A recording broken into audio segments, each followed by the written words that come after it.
Teman-teman guru inspiratif, kita lanjutkan diskusi kita dengan tema menyusun alur tujuan pembelajaran. Sebelumnya, kita sudah berlatih menyusun TP melalui tabel analisis CP. Mari kita susun TP yang sudah kita rumuskan ke dalam alur tujuan pembelajaran. Mari kita lihat demonstrasi berikut. Selamat mengikuti. Teman-teman guru inspiratif, ini adalah hasil analisis CP pada mata pelajaran Pancasila di fase B. Mari kita lihat.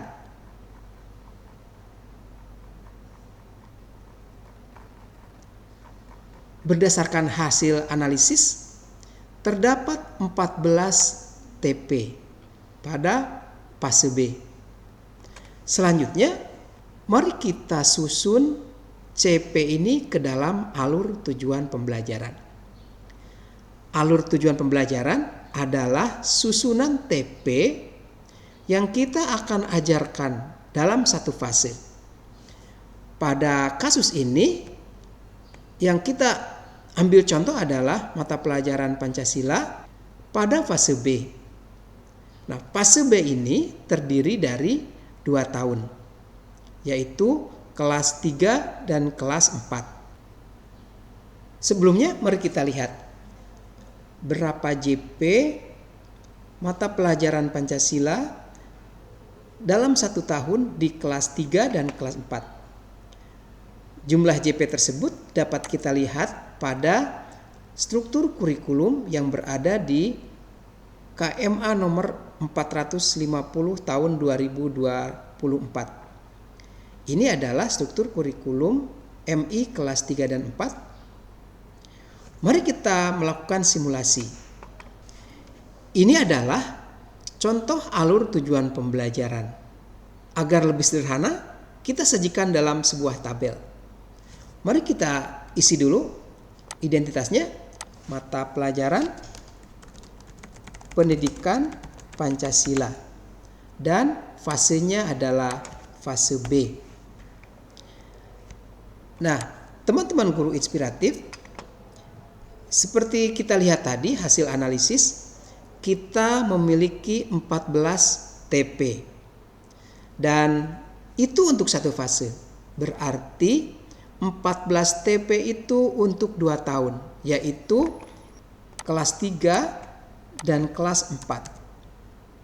Berarti karena jumlah JP-nya sama, yaitu 144, maka kita bisa mendistribusikan ke 14 TP tersebut secara 50-50, yaitu 14 dibagi 2. Jadi setiap tahun, yaitu di kelas 3 itu 7 TP dan di kelas 4 7 TP.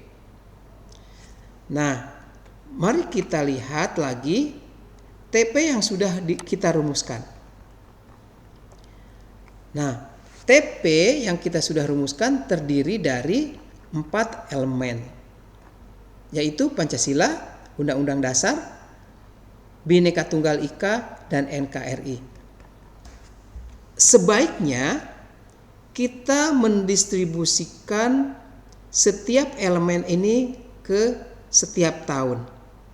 Sebaiknya di kelas 3 ada TP dari elemen Pancasila, dari elemen Undang-Undang Dasar, dari elemen Bhinneka Tunggal Ika, dan dari elemen NKRI. Demikian juga di kelas 4. Nah, oleh karena itu, mari kita mencoba mendistribusikannya. Kita copy paste tujuan pembelajaran yang sudah dirumuskan ke dalam tabel. Misalnya, TP pertama dari elemen Pancasila kita masukkan ke kelas 3. Kita klik, kita paste di sini. Kita ambil 2 TP dari elemen Pancasila. Selanjutnya TP yang ketiga kita masukkan ke kelas 4.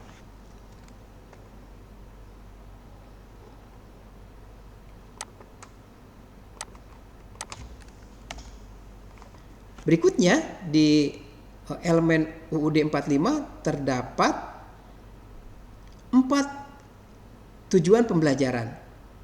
Mari kita bagi 4 tujuan pembelajaran ini, 2 ke kelas 3 dan 2 lagi ke kelas 4. Lakukan copy paste ini untuk seluruh TP dari semua elemen sehingga nanti ATP menjadi lengkap seperti berikut ini. Berikut contoh ATP yang sudah disusun.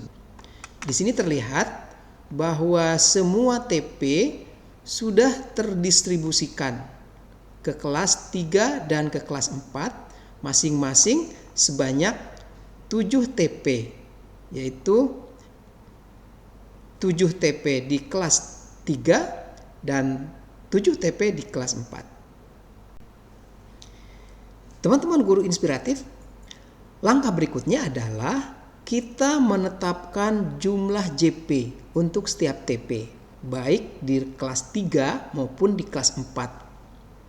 Mari kita lakukan simulasi.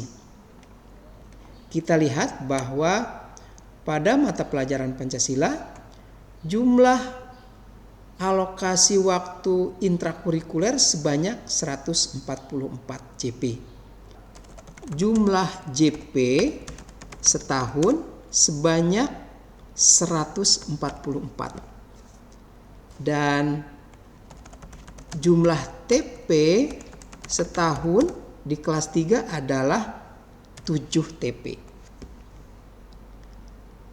Nah, teman-teman sekalian, ada yang harus kita perhatikan terkait dengan jumlah JP setahun.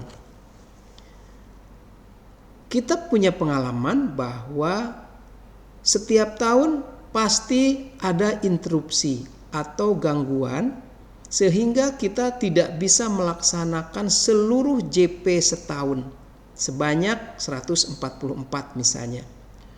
Oleh karena itu, kita bisa mengurangi jumlah JP setahun untuk cadangan. Misalnya kita formulasikan seperti berikut. Jumlah JP setahun 140 dan jumlah TP-nya 7. Nah, mari kita hitung rata-rata JP setiap TP, yaitu 140 dibagi 7.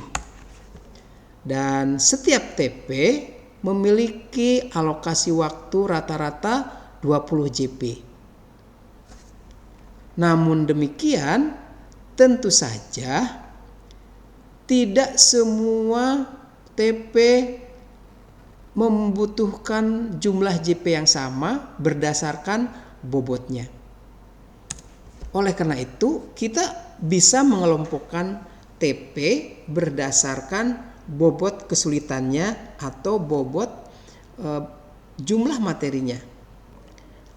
Baik, mari kita mencoba mendistribusikannya dulu. Semuanya 20 dulu.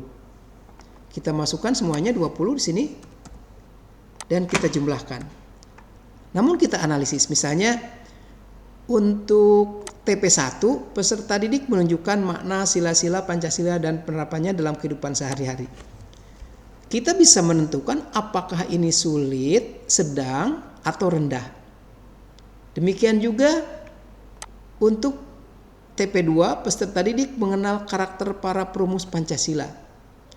Apakah ini termasuk tinggi, rendah, atau sedang. Namun harus kita catat bahwa untuk TP pertama di awal tahun sebaiknya Anda memberikan JP yang lebih banyak karena diawali dengan penyesuaian dan pengenalan dulu. Oleh karena itu, mari kita tetapkan untuk TP pertama misalnya kita beri 23 JP.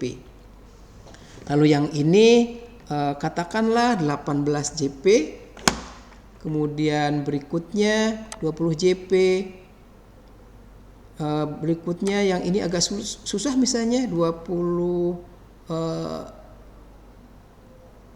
JP. Kemudian yang ini 18 JP. Kemudian yang ini 18 juga. Sedangkan yang ini 21 misalnya, sehingga seluruh JP-nya menjadi 140.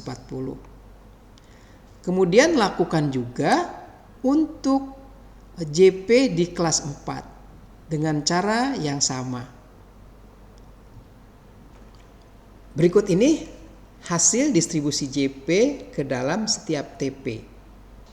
Tentu saja menentukan jumlah JP untuk setiap TP harus dianalisis benar-benar.